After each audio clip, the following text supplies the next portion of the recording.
I am going to make acorn squash for the first time.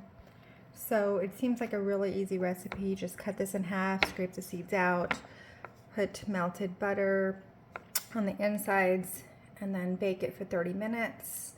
And you can add salt, pepper, you can add brown sugar, you can make it sweet or savory. We just got out of the garden. It's 78 degrees.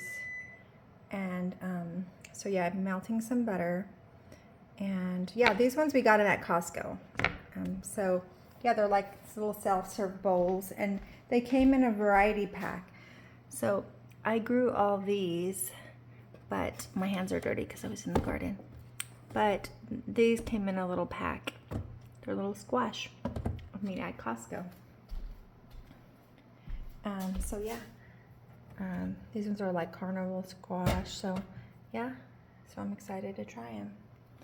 And then this is garden from our garden. We've got so many tomatoes I need to pick. But we're gonna try this acorn recipe. Acorn squash recipe, baked.